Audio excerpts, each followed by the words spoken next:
all once again to the Science Brigade. ഇന്ന് നമ്മളിവിടെ ഒത്തുകൂടിയിരിക്കുന്നത് പതിവിൽ നിന്നും വിപരീതമായിട്ട് ഒരു വിജയം ആഘോഷിക്കാനാണ്. ആധുനിക വൈദ്യശാസ്ത്രത്തിൻ്റെ ഗവേഷണ മേഖലയിൽ ഭാരതത്തിൻ്റെ യശസ് ഉയർത്തിക്കാട്ടിക്കൊണ്ട് വൈദ്യശാസ്ത്രത്തിന് ഒരു പൊൻതൂവൽ കൂടി നേടിക്കൊടുത്തിരിക്കുകയാണ് നമ്മുടെ ഡോക്ടർ സിറിയക് ആബി ഫിലിപ്സ്. ഇന്ന് കരൾ വിദഗ്ധരുടെ ലോകത്തിലെ ഏറ്റവും വലിയ സംഘടനയാണ് American association for study of liver diseases. എല്ലാ വർഷവും ലോകത്തിൻ്റെ വിവിധ ഭാഗങ്ങളിൽ നിന്ന് ഏതാണ്ട് 3000-നും 4000-നും ഇടയിലുള്ള ഗവേഷണ പ്രബന്ധങ്ങളാണ് അവിടെ സമർപ്പിക്കപ്പെടാറുള്ളത്. അതിനെയെല്ലാം നല്ല വിശദമായ സൂക്ഷ്മ പരിശോധന നടത്തി വെറും 18 പേപ്പറുകൾ മാത്രമാണ് പ്രസിഡൻഷ്യൽ പ്ലീനറി അവാർഡിന് തിരഞ്ഞെടുക്കുന്നത്. ഇന്ന് ഹെപ്പറ്റോളജി മേഖലയിലെ ഏറ്റവും പ്രസ്റ്റീജിയസ് ആയി കരുതപ്പെടുന്ന ഒരു പുരസ്കാരമാണ് American association for study of liver ഡിസീസസിന്റെ പ്രസിഡൻഷ്യൽ പ്ലീനറി അവാർഡ്. അപ്പം ഈ വർഷവും പതിവ് പോലെ ഏതാണ്ട് 3000-ൽ പരം പ്രബന്ധങ്ങൾ അല്ലെങ്കിൽ റിസർച്ച് ഡോക്യുമെന്റ്സ് സമർപ്പിക്കപ്പെട്ടിട്ടുണ്ടായിരുന്നു. അപ്പം നമ്മുടെ രാജ്യത്തു നിന്നും ഉള്ള ഈ പറഞ്ഞ പോലെ എയിംസ് അല്ലെങ്കിൽ PGI ചണ്ഡീഗഡ് തുടങ്ങിയിട്ടുള്ള പ്രീമിയർ ഇൻസ്റ്റിറ്റ്യൂട്ട്സ് അഥവാ CMC Vellore, Asian institute of gastro enterology Hyderabad, ഇങ്ങനെയുള്ള പ്രീമിയർ ഇൻസ്റ്റിറ്റ്യൂട്ടുകളിൽ നിന്നെല്ലാം പ്രബന്ധങ്ങൾ സമർപ്പിക്കപ്പെട്ടിരുന്നു. എന്നാൽ തിരഞ്ഞെടുക്കപ്പെട്ട 18 റിസർച്ച് പേപ്പറുകളിൽ, ഈ വർഷത്തെ 18 റിസർച്ച് പേപ്പറുകളിൽ ഇന്ത്യയിൽ നിന്ന് ആകെ ഒരു ഗവേഷണ പ്രബന്ധം മാത്രമാണ് തിരഞ്ഞെടുക്കപ്പെട്ടത്. ഡോക്ടർ സിറിയക് ആബി ഫിലിപ്സിന്റെ faecal transplant for alcoholic liver disease. ഇനി ഈ വർഷത്തെ അവാർഡ് ദാന ചടങ്ങിന് മറ്റൊരു പ്രത്യേകത കൂടി ഉണ്ടായിരുന്നു. ഈ 18 പേപ്പറുകളിൽ ഏറ്റവും മികച്ചതെന്ന് American association for study of liver ഡിസീസസിന്റെ പ്രസിഡന്റ് ഡോക്ടർ റേമൺ ചങ്കിന്റെ പ്രത്യേക ആദരവും ഡോക്ടർ സിറിയക് ആബി ഫിലിപ്സിന് ലഭിച്ചു. അദ്ദേഹം നടത്തിയ ഈ ഗവേഷണത്തിന്റെ കൂടുതൽ വിശദാംശങ്ങൾ അറിയുവാനും അത് ആധുനിക വൈദ്യശാസ്ത്ര മേഖലയിൽ എത്രത്തോളം പ്രയോജനകരമാകും അല്ലെങ്കിൽ അതിലുപരി നമുക്കെന്ത് ഗുണം ലഭിക്കും എന്നുള്ള കാര്യങ്ങൾ അറിയാനാണ് നമ്മൾ ഇന്ന് അദ്ദേഹത്തെ ഇവിടെ ക്ഷണിച്ചതും അദ്ദേഹം നമ്മളോട് സംസാരിക്കാൻ പോകുന്നതും.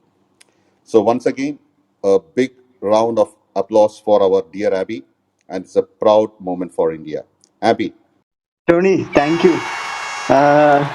ഞാൻ ആക്ച്വലി ഇവിടെ ഇപ്പം സംസാരിക്കാൻ പോകുന്നത് ഈ സ്റ്റൂൾ ട്രാൻസ്പ്ലാന്റ്. എനിക്ക് തോന്നുന്നില്ല അധികം ആൾക്കാർക്ക്, കുറെ പേർക്ക് അറിയാം ഇതിനെപ്പറ്റി, പക്ഷെ എന്നാലൊരു ഡീറ്റെയിൽഡ് ആയിട്ട് വളരെ സിമ്പിൾ ആയിട്ട് ഇതിനെപ്പറ്റി സംസാരിക്കാനാണ്. ബിക്കോസ് ഇത് ഒരു ഫ്യൂച്ചർ ഓഫ് മെഡിസിൻ. ഇപ്പൊ ഹെപ്പറ്റോളജി, ലിവർ ഡിസീസ് മാത്രമല്ല, പല അസുഖങ്ങളിലും അതിന്റെ ഫ്യൂച്ചർ ആയി വരാൻ പ്രാപ്തിയുള്ള ഒരു തരം ചികിത്സയാണ്.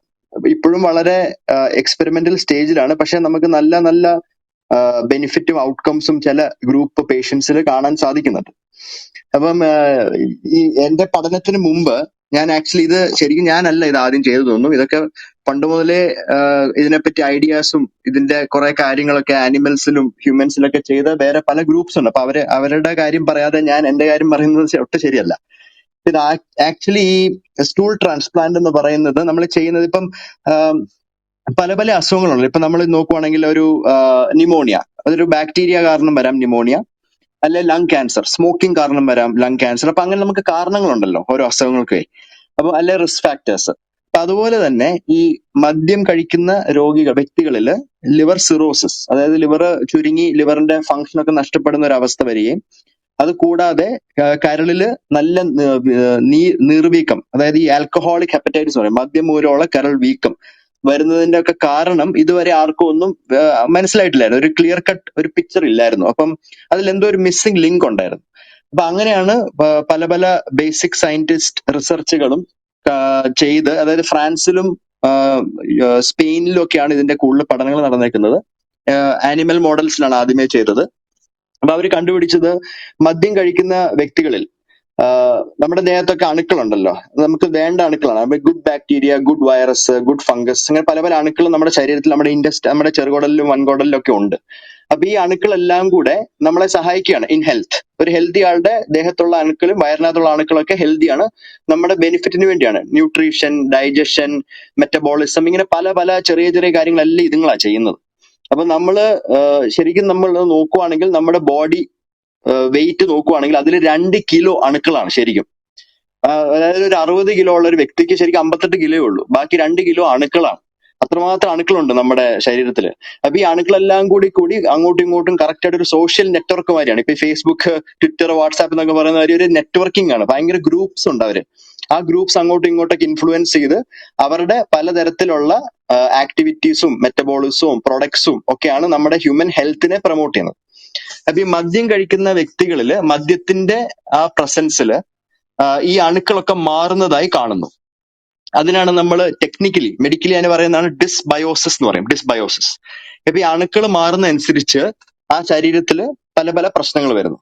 അപ്പൊ ഈ അണുക്കൾ മാറുന്നതിന്റെ ഭാഗമായിട്ട് മെയിൻ ആയിട്ട് ആൽക്കഹോളിക് പേഷ്യൻസിൽ കാണുന്നത് ഈ കരൾ രോഗങ്ങളാണ്. അപ്പം മാറിയ അണുക്കൾ, അപ്പൊ നമുക്ക് വേണ്ട നല്ല നല്ല അണുക്കളുണ്ട്. അപ്പൊ അവർക്ക് പല പല, ഇപ്പൊ നമുക്ക് ഓരോരുത്തർക്ക് ഓരോ അഡ്രസ്സും പേരൊക്കെ ഇല്ലേ, അപ്പൊ അതുപോലെ തന്നെ ഈ അണുക്കൾക്കും ഉണ്ട് അഡ്രസ്സും പേരൊക്കെ. അപ്പൊ പല പല ടൈപ്സ് ഓഫ് ബാക്ടീരിയ ഉണ്ട്. ഫോർ എക്സാമ്പിൾ ഒരു എൻഡറോബാക്ടീരിയേസി എന്ന് പറഞ്ഞ ഒരു ഫാമിലിയിലുള്ള ഒരു ബാക്ടീരിയ ഉണ്ട്. അത് കൂടാതെ ഒരു പ്രോട്ടിയോ ബാക്ടീരിയ എന്ന് പറഞ്ഞ ഒരു ഫാമിലി ഉണ്ട്. ബിഫിഡോ ബാക്ടീരിയം എന്ന് പറഞ്ഞ ഒരു ഒരു തരം ബാക്ടീരിയ ഉണ്ട്. അപ്പൊ അവർക്ക് പല പല ടൈപ്സ് ഉണ്ട്. അപ്പൊ അതില് നല്ല ബെനിഫിറ്റ് ഉള്ള ബാക്ടീരിയ നമ്മുടെ ശരീരത്തിൽ നിന്ന് മാറുകയും ഈ നമ്മളെ ഹാം ചെയ്യാൻ, നമുക്ക് അസുഖങ്ങൾ ഉണ്ടാക്കാവുന്ന വിധമുള്ള ബാക്ടീരിയകൾ വരികയും ചെയ്യുകയാണ് മദ്യം കഴിക്കുമ്പോൾ. അപ്പൊ മദ്യത്തിന്റെ പ്രസൻസിൽ ഈ ബാക്ടീരിയ മാറുന്നതനുസരിച്ച് കരളില് ഇഞ്ചുറി, അതായത് ലിവർ ഡാമേജ്, നമ്മൾ ഈ ഇൻഫ്ലമേഷൻ എന്ന് പറയും, നീർക്കെട്ടൽ വരിക, പിന്നെ കരൾ ചുരുങ്ങി പോവുക, ഇതെല്ലാം വരുന്നത് ഈ ബാക്ടീരിയയുടെ പ്രസൻസ്, ബാക്ടീരിയകൾ മാറുന്നതിന്റെ ഭാഗമായിട്ടാണെന്നാണ് പഠനങ്ങൾ കണ്ടുപിടിച്ചത്. അപ്പൊ ഈ ബാക്ടീരിയനെയൊക്കെ മാറ്റി നല്ല ബാക്ടീരിയനെ അവിടെ കൊടുത്താൽ നമ്മുടെ ഫങ്ഷൻസ് ഒക്കെ ബെറ്റർ ആകും. ഈ ബാക്ടീരിയയുടെ ഫങ്ഷൻസ് ബെറ്റർ ആവുന്നതിന്റെ കൂടെ നമ്മുടെ അസുഖങ്ങളും കുറയും എന്നാണ് ആദ്യത്തെ തിയറി. അപ്പൊ ഇത് ആക്ച്വലി ഒരു 10 വർഷം 20 വർഷം മുമ്പൊന്നും അല്ല കണ്ടുപിടിച്ചത്. ഇത് ആക്ച്വലി നമ്മൾ ശരിക്കും നോക്കുകയാണെങ്കിൽ ട്രഡീഷണൽ ചൈനീസ് മെഡിസിൻ ആണ്. ട്രഡീഷണൽ ചൈനീസ് മെഡിസിനിൽ ഒരു ലീ ഷെൻസൻ എന്ന് പറഞ്ഞ ഒരു മങ്ക് ഉണ്ടായിരുന്നു. പിന്നെ അദ്ദേഹത്തിന്റെ കൂടെ തന്നെ ഒരു ജി ഹോങ് എന്ന് പറഞ്ഞ വേറൊരു മങ്ക് ഉണ്ടായി. ഇവരൊക്കെ 200 BC 400 BC ആ ടൈമിലാണ് ഇവരൊക്കെ മെഡിസിൻ പ്രാക്ടീസ് ഉണ്ട്, അന്നത്തെ കാലത്തെ മെഡിസിൻ. അപ്പൊ ഈ ലീ ഷെൻസൻ ചെയ്തുകൊണ്ടിരുന്ന ഒരു സംഭവമുണ്ട്. ഇദ്ദേഹം എന്ത് ചെയ്യും, ഇപ്പൊ അന്നത്തെ കാലത്ത് പിള്ളേര് ഭയങ്കര ഛർദിയും വയറ്റിളക്കമായിട്ട് വരുമ്പം ഇദ്ദേഹം അവർക്ക് കൊടുത്തോണ്ടിരുന്ന സാധനമാണ് യെല്ലോ സൂപ്പ്. അതിന് പറയുന്നതാണ് യെല്ലോ കളർ സൂപ്പ് എന്ന് അതിനെ പറഞ്ഞുകൊണ്ടിരുന്നത്. അതൊന്നുമല്ല, അതായത് ആരോഗ്യമുള്ള കുട്ടികളിൽ നിന്ന് മലം എടുത്ത് അത് കലക്കി ഈ പിള്ളേർക്ക് കൊടുക്കുമായിരുന്നു. അതായത് അസുഖമുള്ള വയറ്റിളക്കമുള്ള പിള്ളേർക്ക് അദ്ദേഹം കൊടുത്തുകൊണ്ടിരുന്നത് ഹെൽത്തി ആയിട്ടുള്ള പിള്ളേരുടെ മലത്തിൽ നിന്ന് ഉണ്ടാക്കിയ ഒരു തരം സൂപ്പായിരുന്നു. അതാണ് യെല്ലോ സൂപ്പ്. അങ്ങനെയായിരുന്നു അദ്ദേഹം അന്ന് അവിടെ ചികിത്സിച്ചുകൊണ്ടിരുന്നത്. അപ്പൊ അദ്ദേഹത്തിന്റെ ഒരു ബുക്ക് ഉണ്ട്, ഒരു ട്രീറ്റീസ് എന്ന് പറയും, ഒരു ബുക്ക്. ആ ബുക്കിനകത്ത് അദ്ദേഹം എഴുതിയിട്ടുണ്ട് ഭയങ്കര സിവിയർ ഡയറി ഉള്ള പിള്ളേരിൽ നിന്നും അവരെ രക്ഷപ്പെടുത്താൻ വരെ ഇത് സഹായിച്ചു എന്ന് അവർ നോട്ട് ചെയ്തിട്ടുണ്ട് ആ സമയത്ത്. അപ്പൊ അതൊക്കെ 300-400 BC ടൈമിലാണ്. ഇനിയിപ്പം കുറെ ആയിരങ്ങൾ വർഷങ്ങൾക്ക് ശേഷം ഈ നമ്മൾ ഈ സ്റ്റൂളിന്റെ ഒരു ഇമ്പോർട്ടൻസ് ഒരു തെറാപ്പിയുടെ ഭാഗമായിട്ട് കണ്ടുപിടിച്ചത് 1950s അത്രയ്ക്ക് ഇത് വർഷങ്ങൾക്ക് ശേഷമാണ് നമ്മൾ അതിനെപ്പറ്റി അറിയുന്നത്. 1950 എന്താ സംഭവിച്ചത്, ഒരു സർജൻ ഉണ്ടായിരുന്നു, ഒരു സർജൻ, ഇതൊരു ബെൻ എന്നാണ്. അപ്പൊ ആ സർജൻ ചെയ്തത് ഇദ്ദേഹത്തിന്റെ സർജറി കഴിഞ്ഞിരിക്കുന്ന പേഷ്യൻസിൽ ICUവിൽ കിടക്കുമ്പോൾ ഭയാനകമായ വയറ്റിളക്കം വന്ന് പലരും മരണപ്പെട്ടു പോകും. അപ്പൊ അന്നത്തെ കാലത്ത് ആ വയറ്റിളക്കത്തിന്റെ കാരണം അവർ സൂഡോ മെംബ്രനസ് കൊളൈറ്റിസ് തന്നെ പറഞ്ഞുകൊണ്ടിരുന്നത്. ഭയങ്കര സിവിയർ വയറ്റിളക്കം, സൂഡോ മെംബ്രനസ് കൊളൈറ്റിസ്. അതിന്റെ കാരണം ഒരു തരം അണുവായിരുന്നു, ക്ലോസ്ട്രീഡിയം ഡിഫിസിൽ എന്നാണ് അണുവിന്റെ പേര്, ക്ലോസ്ട്രീഡിയം ഡിഫിസിൽ. അപ്പൊ ഈ അണു കാരണം ഇങ്ങനെ ആൾക്കാർ മരിച്ചുകൊണ്ടിരിക്കുന്നു. എത്ര ആന്റിബയോട്ടിക് കൊടുത്താലും ചാകാത്ത ഒരു തരം അണു. അപ്പൊ അതിനെ എങ്ങനെ ചെയ്യണം, എന്ത് ചെയ്യണം എന്നറിയാൻ മേലാതെ ഇദ്ദേഹം എന്ത് ചെയ്തു, ഈ പഴയ നോളജ് വെച്ച് ഇദ്ദേഹം ഹെൽത്തി ആയിട്ടുള്ള ആൾക്കാരുടെ മലത്തിൽ നിന്ന് ഒരു എനിമ ഉണ്ടാക്കി ഈ അസുഖമുള്ള ഈ സിവിയർ ഡയറി ഉള്ള ഈ അണുബാധയുള്ള ഈ രോഗികൾക്ക് ആ മലത്തിൽ നിന്നുണ്ടാക്കിയ എനിമ കൊടുത്തുകൊണ്ടിരുന്നു. എന്നിട്ട് അദ്ദേഹം അതൊരു ഒരു സർജറി ജേർണലിൽ പബ്ലിഷ് ചെയ്തു. ഏതാണ്ട് ഒരു 15 പേഷ്യൻസിന്റെ ഡേറ്റ ആയിരുന്നു. അപ്പൊ അദ്ദേഹം കണ്ടത് ഫ്രഷ് ആയിട്ടുള്ള മലത്തിൽ നിന്ന് എനിമ ഉണ്ടാക്കി ഈ അസുഖമുള്ള ഡയറിയ ഉള്ള പേഷ്യൻസിന് കൊടുക്കുമ്പം അവരുടെ ഡയറിയ കംപ്ലീറ്റ്ലി മാറുന്നു. ഇതാണ് കണ്ടുപിടിച്ചത്. അപ്പൊ അതിനകത്ത് അവർക്ക് അദ്ദേഹത്തിന് മനസ്സിലായി ഈ മലത്തിനകത്ത് എന്തോ ഉണ്ട്, ഈ ഹെൽത്തി മലത്തിനകത്ത് എന്തോ ഉണ്ട് ഈ ഡയറിയയും അങ്ങനത്തെ അസുഖങ്ങളൊക്കെ മാറ്റാൻ.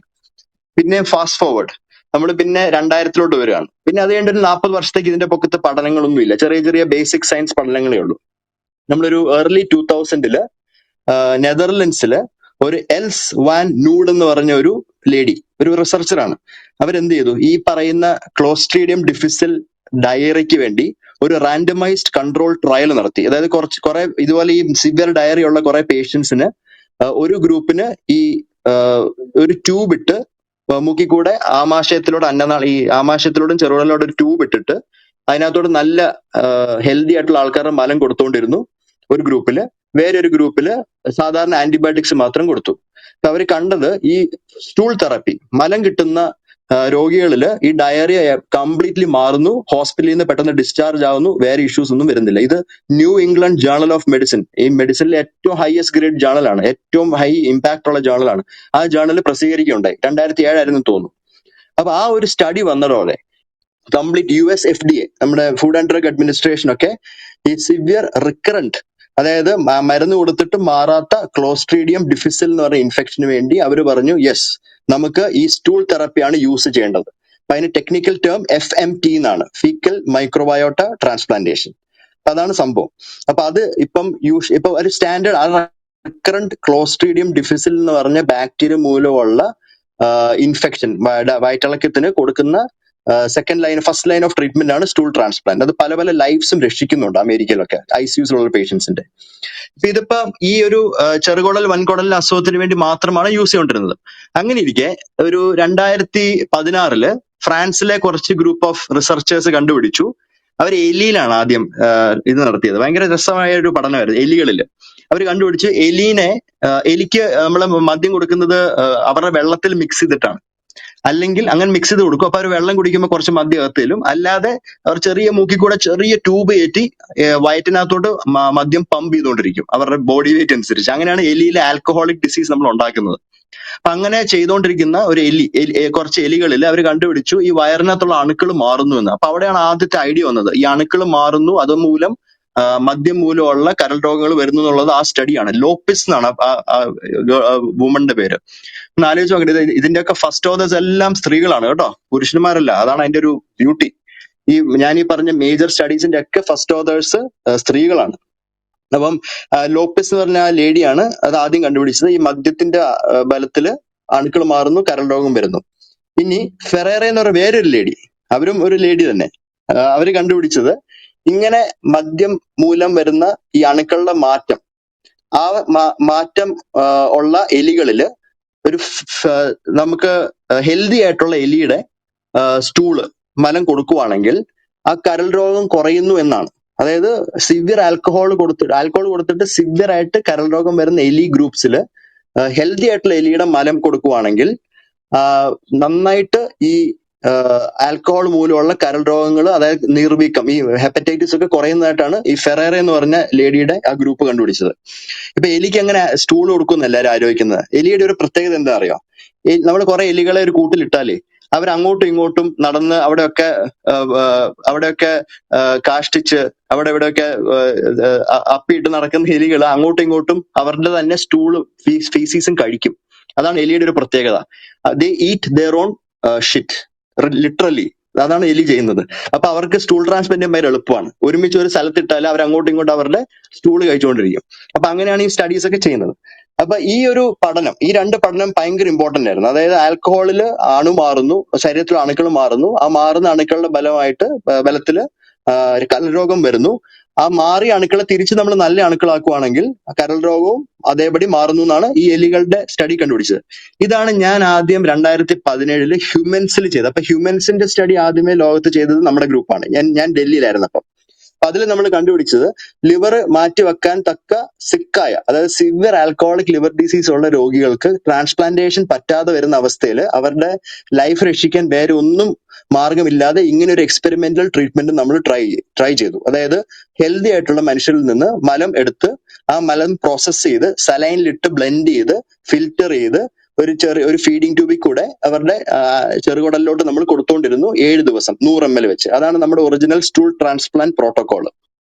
അങ്ങനെ കൊടുത്ത പേഷ്യൻസിൽ നമ്മൾ കണ്ടത് 80% രോഗികൾ, അതായത് 50% കൂടുതലും ഒരു മാസം കൊണ്ട് മരിക്കേണ്ട രോഗികൾ, അതായത് ഒരു വർഷം 100% ഡെത്ത് ഉള്ള ഒരു അസുഖമാണ് ആൽക്കഹോളിക് ഹെപ്പറ്റൈറ്റിസ്. അങ്ങനത്തെ രോഗികളിൽ നമ്മൾ ഇത് സ്റ്റൂൾ ട്രാൻസ്പ്ലാന്റ് ചെയ്യുമ്പം അതിൽ 80% രോഗികൾ 1 കൊല്ലം വരെ ജീവിച്ചിരിക്കുന്നു. അതാണ് നമ്മുടെ ആദ്യത്തെ സ്റ്റഡിയിൽ കണ്ടത്. അത് 2017 ക്ലിനിക്കൽ ഗ്യാസ്ട്രോളജി ആൻഡ് ഹെപ്പറ്റോളജി എന്ന് പറഞ്ഞ അമേരിക്കൻ ഗ്യാസ്ട്രോളജി അസോസിയേഷന്റെ ഒഫീഷ്യൽ ജേർണലിൽ നമ്മൾ പബ്ലിഷ് ചെയ്തു. അപ്പൊ അത് കഴിഞ്ഞിട്ട് ഇടയ്ക്കിടെ നമ്മൾ ഈ വർക്ക് തുടരുന്നുണ്ട്. അപ്പൊ ഇപ്പോഴത്തെ വർക്ക്, ഞാനിപ്പോ ഇപ്പോഴത്തെ വർക്കിലോട്ട് വരികയാണ്. ഇപ്പോഴത്തെ വർക്കിൽ നമ്മൾ ചെയ്തത്, നമ്മൾ ഈ stool transplant severe alcoholic liver ഡിസീസിൽ സ്റ്റൂൾ ട്രാൻസ്പ്ലാന്റ് ചെയ്ത വ്യക്തികളില് ലോങ് ടേമിൽ, അതായത് 3 മാസം 6 മാസം ഒന്നുമല്ല, 3 വർഷത്തിൽ എന്താണ് സംഭവിക്കുന്നതാണ് നമ്മൾ ഇത്തവണത്തെ സ്റ്റഡി ചെയ്തത്. ആ സ്റ്റഡിയാണ് ഇപ്പൊ സെലക്ട് ആയിരിക്കുന്നത് അവിടെ പ്രസന്റേഷൻ. അപ്പൊ അതിനകത്ത് നമ്മൾ കണ്ടേക്കുന്നത് 3 വർഷം നമ്മൾ സ്റ്റാൻഡേർഡ് ഓഫ് കെയർ, സാധാരണ സിവിയർ ആൽക്കഹോൾ മൂലം വരുന്ന കരൾ വീക്കത്തിന് ഹെപ്പറ്റൈറ്റിസ് നമ്മൾ കൊടുക്കുന്ന സ്റ്റെറോയിഡ് ആണ്. അപ്പൊ ഒരു ഗ്രൂപ്പിന് നമ്മൾ സ്റ്റെറോയിഡ് കൊടുത്തു, ഒരു ഗ്രൂപ്പിന് സ്റ്റൂൾ ട്രാൻസ്പ്ലാന്റ് കൊടുത്തു. എന്നിട്ട് ഇവരെ 3 കൊല്ലം നമ്മൾ ഫോളോ അപ്പ് ചെയ്തു. അപ്പൊ അങ്ങനെ നമ്മൾ കണ്ടത് ഈ 3 കൊല്ലത്തില് ഈ സ്റ്റൂൾ ട്രാൻസ്പ്ലാന്റ് കിട്ടിയ രോഗികൾ ഏകദേശം ഒരു 70% അലൈവ് ആണ്. അവരിപ്പോഴും ജീവിച്ചിരിക്കുന്നു, ലിവർ മാറ്റിവെക്കാതെ തന്നെ, വിത്തൗട്ട് ലിവർ ട്രാൻസ്പ്ലാന്റ്. പക്ഷെ ആ സ്റ്റെറോയിഡ് കഴിച്ച ഗ്രൂപ്പില് ഏകദേശം 48% രോഗികളെ ജീവിച്ചിരിക്കുന്നുള്ളൂ 3 വർഷത്തിൽ. ബാക്കിയുള്ളവരൊക്കെ മരണപ്പെട്ടു പോയി. അപ്പൊ നമ്മൾ പറയുന്നു ഈ സ്റ്റൂൾ ട്രാൻസ്പ്ലാന്റ് ഷോർട്ട് ടേം അല്ല, ലോങ് ടേം ലൈഫ് വരെ ഇംപ്രൂവ് ചെയ്യാനുള്ള പ്രാപ്തിയുള്ള ഒരു തരം ചികിത്സയാണെന്നുള്ള നമ്മൾ ഈ പഠനത്തിൽ കണ്ടുപിടിച്ചു. അപ്പം ഇത് ആദ്യമായിട്ടാണ് വേൾഡിൽ ഇങ്ങനെ നമ്മൾ കാണുന്നത്, ഇങ്ങനെ നമ്മൾ കണ്ടുപിടിച്ച് പറയുന്നത്. അതായത് സ്റ്റൂൾ ട്രാൻസ്പ്ലാന്റ് ചെയ്താൽ അതിന്റെ ബെനിഫിറ്റ് ലോങ് ടേം വരെ ഉണ്ടെന്നാണ്. പക്ഷെ ഏറ്റവും വലിയ പ്രോബ്ലം എന്താ അറിയോ, നമ്മളിപ്പോ എത്രമാത്രം സ്റ്റൂൾ ട്രാൻസ്പ്ലാന്റ് ചെയ്തോ ലിവർ ട്രാൻസ്പ്ലാന്റ് ഒക്കെ ചെയ്തോ മരുന്നൊക്കെ കൊടുത്തും ഇവരുടെ മഞ്ഞപ്പിത്തവും ഹെപ്പറ്റൈറ്റിസ് ഒക്കെ മാറ്റിയാലും മദ്യപിക്കുന്നവർക്ക് വലിയൊരു പ്രോബ്ലം ഉണ്ട്. അതെന്താന്ന് വെച്ചാല് അവര് വീണ്ടും പോയി മദ്യപിക്കും. ആൽക്കഹോൾ യൂസ് ഡിസോർഡർ ആണ്, വലിയ ഇഷ്യൂ ആണത്.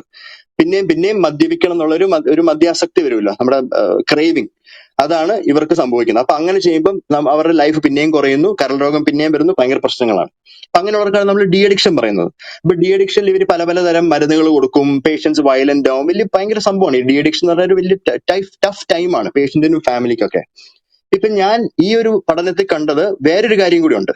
അതായത് സ്റ്റൂൾ ട്രാൻസ്പ്ലാന്റ് ലഭിച്ച രോഗികൾ 3 കൊല്ലം ഞാൻ ഫോളോ അപ്പ് ചെയ്തപ്പോൾ അതിനകത്ത് മദ്യപിക്കാത്തത് വെറും 70% അതായത് 70% രോഗികൾ മദ്യപിച്ചിട്ടില്ല, പിന്നെ ഡി അഡിക്ഷൻ ഒന്നും ഇല്ലാതെ. അതായത് സ്റ്റൂൾ ട്രാൻസ്പ്ലാന്റ് കിട്ടിക്കഴിഞ്ഞ് മദ്യം വേണം, മദ്യം കഴിക്കണം എന്നുള്ള ആ മൈൻഡ് വരെ മാറുകയാണ് ഇവരുടെ. പക്ഷെ മറ്റേ ഗ്രൂപ്പിൽ നോക്കിയാൽ, അതായത് സ്റ്റെറോയിഡ് കിട്ടിയ ഗ്രൂപ്പിൽ നോക്കിയാൽ അവിടെ ഓൾമോസ്റ്റ് 60% ആൾക്കാർ 3 വർഷത്തിനുള്ളിൽ പിന്നെയും മദ്യപാനം സ്റ്റാർട്ട് ചെയ്തു. അവർക്ക് ഡി അഡിക്ഷൻ ഒക്കെ കൊടുത്തിട്ടും അവർ പിന്നെയും പോയി സ്റ്റാർട്ട് ചെയ്യുന്നു. ഭയങ്കര ഒരു ഇമ്പോർട്ടന്റ് ഫൈൻഡിങ്. അതായത് ഡി അഡിക്ഷൻ പവർ വരെയുള്ള ഒരു തരം ചികിത്സയാണ് ഈ സ്റ്റൂൾ ട്രാൻസ്പ്ലാന്റ്. അത് എന്തുകൊണ്ട് സംഭവിക്കുന്നു, അതാണ് അടുത്ത ചോദ്യം. അപ്പൊ നമ്മൾ നോക്കുമ്പം പല ബാക്ടീരിയ മാറുന്ന ഞാൻ പറഞ്ഞില്ലേ. അപ്പൊ ഓൾറെഡി മദ്യപിക്കുന്നവരിലും ഈ ബാക്ടീരിയ മാറാത്തവരിലും ഈ ബാക്ടീരിയയുടെ പല പ്രോഡക്ട്സ് ഉണ്ട്, നമ്മുടെ ബ്രെയിനെ ബാധിക്കും. എന്നുവെച്ചാൽ ഇവർ ഈ ചെറുകുടലിനകത്തും വൻകുടലിനകത്തും ഇവരുടെ പല പ്രോഡക്ട്സ് ഉണ്ടാക്കി ആ പ്രോഡക്ട്സ് എല്ലാം നമ്മുടെ ബ്ലഡിൽ അലിഞ്ഞ് ആ ബ്ലഡ് പിന്നെ നമ്മുടെ ബ്രെയിനും മറ്റുള്ള അവയവങ്ങളൊക്കെ പോവാണല്ലോ. അങ്ങനെ ചില പ്രോഡക്ട്സ് നമ്മുടെ ബ്രെയിനിനെ ബാധിക്കുന്നത് മൂലം പിന്നെയും ആൽക്കഹോൾ വേണം എന്ന് ഉള്ള ഒരു ചിന്ത വരുന്നു രോഗികളിൽ. അപ്പൊ നമ്മൾ എന്ത് ചെയ്യും, നമ്മൾ ഈ സ്റ്റൂൾ ട്രാൻസ്പ്ലാന്റ് ചെയ്യുമ്പോൾ ഈ അണുക്കളൊക്കെ മാറി പുതുതായിട്ടുള്ള അണുക്കൾ വരുമല്ലേ, നല്ല ബെനിഫിറ്റ് ഹെൽത്തി ആയിട്ടുള്ള അണുക്കൾ വരികയാണ്.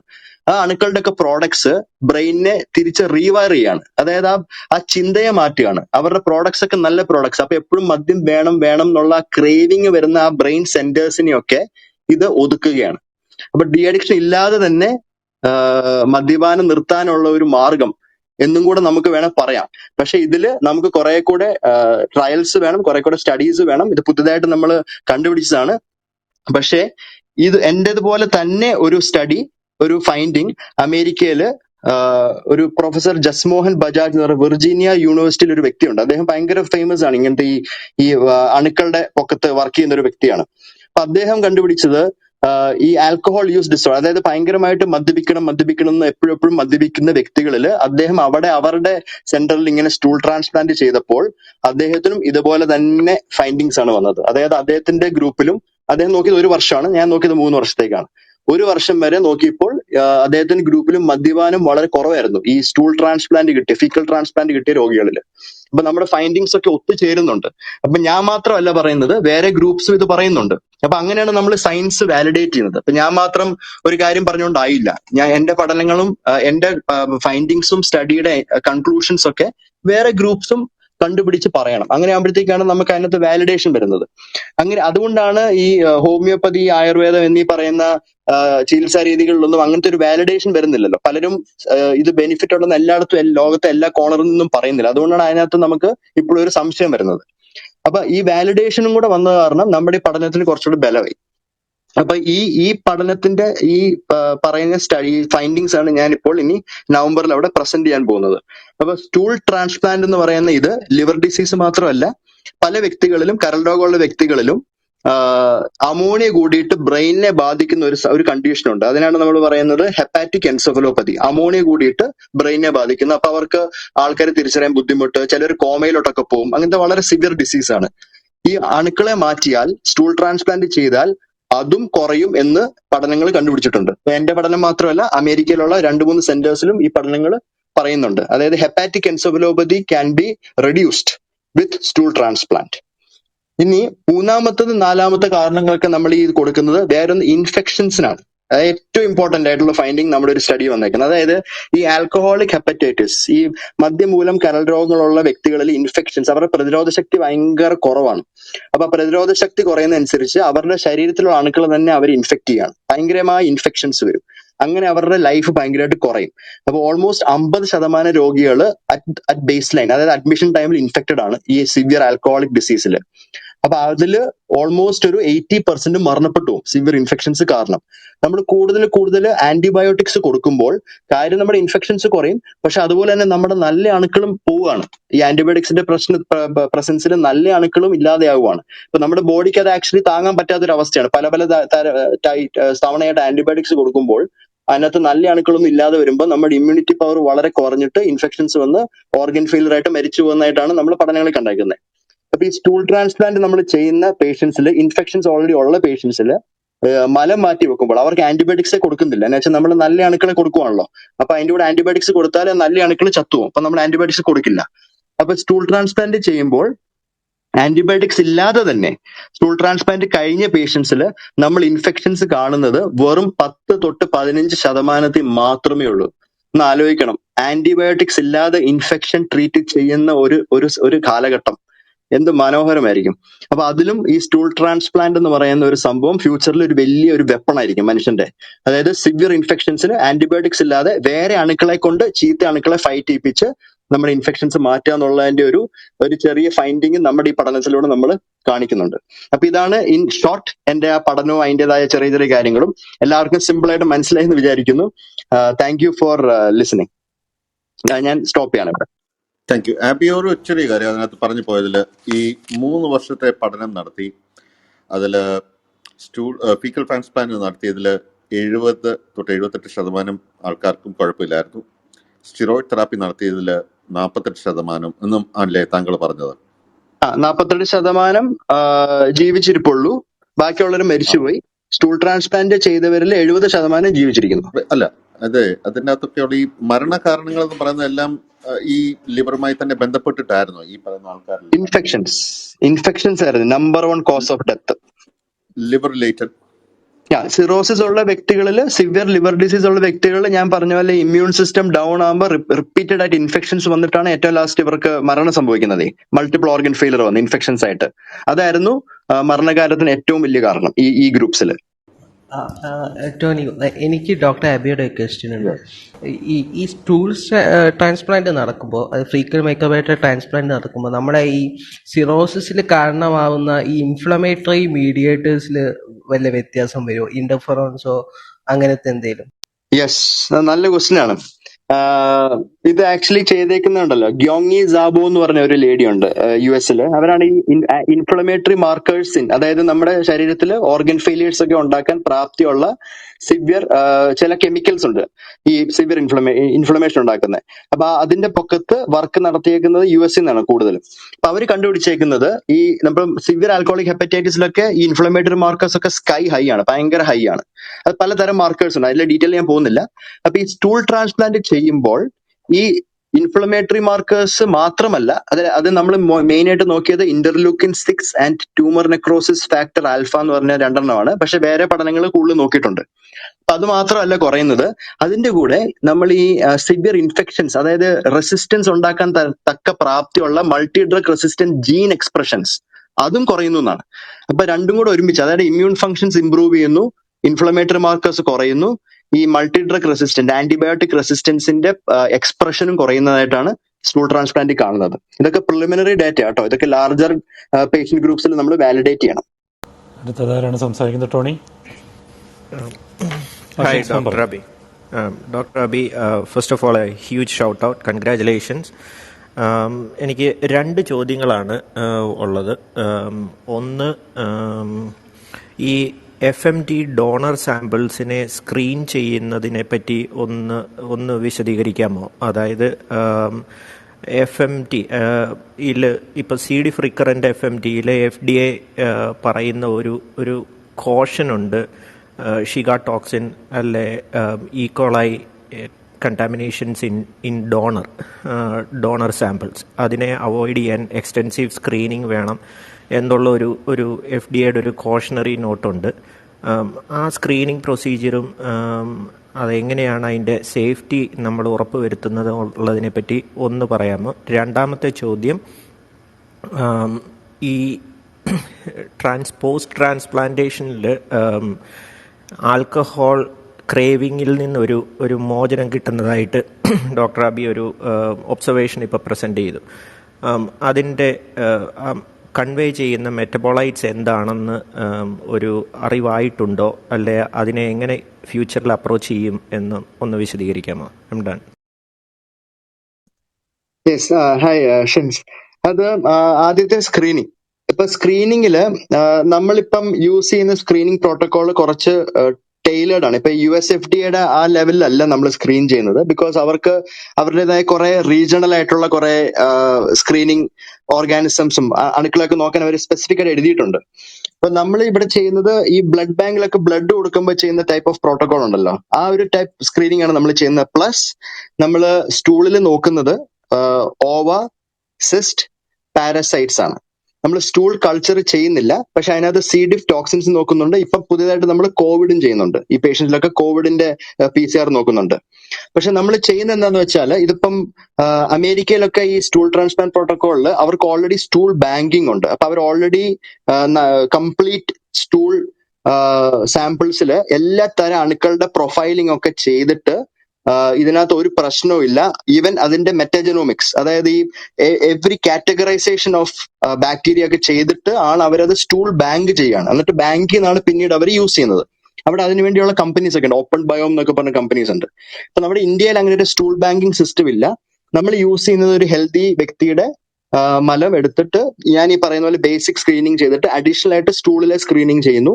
എന്നിട്ട് ഇവർ നമ്മൾ യൂസ് ചെയ്യണം. ബിക്കോസ് ഈ പേഷ്യൻസ് ഒക്കെ നമുക്ക് സമയം തരുന്നില്ല, ഭയങ്കര സിക്ക് ആയതാരം they can die any time in a few days to few weeks ആണ്. അപ്പൊ നമ്മൾ ഈ സ്റ്റൂൾ കൾച്ചേഴ്സും ഈ PCR ടെസ്റ്റിങ്ങും ഇതെല്ലാം കൂടെ വരാൻ വേണ്ടി വെയിറ്റ് ചെയ്യുന്നില്ല. അപ്പൊ അതുകൊണ്ട് വി സ്റ്റാർട്ട് ഓഫ് ഡയറക്ട്ലി. അപ്പം നമ്മുടെ ഡോണർ സെലക്ഷൻ ഭയങ്കര സ്ട്രിക്റ്റ് ആണ്. അതായത് നമ്മൾ സാധാരണ USFDA-ക്കകത്ത് പോലും ഇത്രയും സ്ട്രിക്റ്റ് ഇല്ല. നമ്മുടെ ബേസിക്കലി ഹിസ്റ്ററി ടേക്കിങ്ങില് ചെറുതായിട്ട് ഒരു ഡിപ്രഷൻ, ആങ്സൈറ്റി, ഫങ്ഷണൽ ഡിസീസ് ഉണ്ടല്ലോ, നമുക്ക് സൈക്കോളജിക്കൽ ഇൽനെസ്, അങ്ങനെയുള്ള ഒരൊറ്റ പേഷ്യൻസിനെ ഡോണേഴ്സിനെ നമ്മൾ എടുക്കുന്നില്ല. അപ്പോൾ വളരെ സ്ട്രിക്റ്റ് ആയിട്ടുള്ള ഒരു ഹിസ്റ്റോറിക്കൽ ക്ലിനിക്കൽ സ്ക്രീനിങ് കൂടെ പോയിട്ടാണ് നമ്മൾ പിന്നെ ഈ ടോക്സിക്കോളജിയും കാര്യങ്ങളൊക്കെ ചെയ്യുന്നത്. പക്ഷെ ടോക്സിക്കോളജി നമ്മൾ ആകപ്പാടെ ശരിക്കും നോക്കുന്നത് ഈ പറയുന്ന ഷിഗാടോക്സിൻ സ്പെസിഫിക് ആയിട്ട് നമ്മൾ നോക്കുന്നില്ല. നമ്മൾ ഇതിലെ നോക്കുന്നുള്ളൂ. ഈ സ്റ്റൂൾ കൾച്ചർ വിടും. And when the culture comes back only then we decide that we should go proceed or not എന്നുള്ളത്. പക്ഷെ അതിനു മുമ്പ് നമ്മൾ ഓൾറെഡി പ്രൊസീജിയർ സ്റ്റാർട്ട് ചെയ്യും. പക്ഷെ ഈ പേഷ്യൻസിന് എന്തെങ്കിലും recent history of diarrhoea, dysentery, antibiotic അങ്ങനെയൊക്കെ ഉണ്ട് നമ്മൾ എടുക്കുന്നില്ല.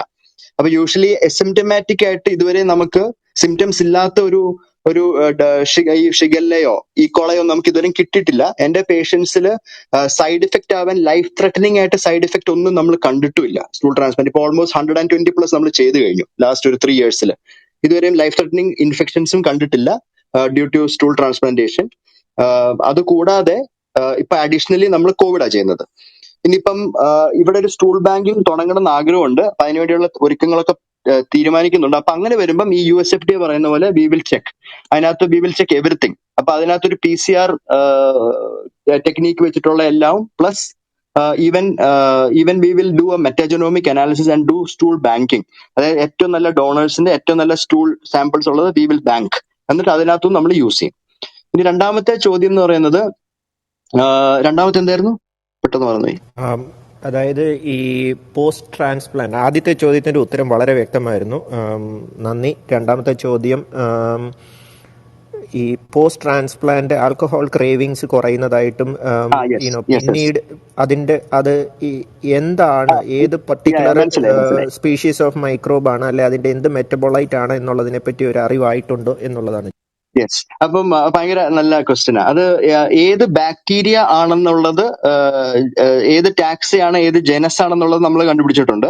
പക്ഷെ ഏത് മെറ്റബോളൈറ്റ് ആണെന്ന് കണ്ടുപിടിച്ചിട്ടില്ല. ബിക്കോസ് ഞാൻ ഇവിടെ ചെയ്യുന്നത് ഒരു ബേസിക് സ്റ്റൈൽ ഓഫ് മെറ്റാജനോമിക് ഞാൻ ജസ്റ്റ് സാധാരണക്കാർക്ക് പറഞ്ഞു കൊടുക്കുവാണെങ്കിൽ, ഈ മലത്തിനകത്ത് എന്തൊക്കെ തരം ബാക്ടീരിയാസ് ഉണ്ടെന്ന് കണ്ടുപിടിക്കാനുള്ള ഒരു ചെറിയ ടെക്നീക്കാണ്. അതിനെ മെറ്റാജനോമിക് അനാലിസിസ് എന്നാണ് പറയുന്നത്.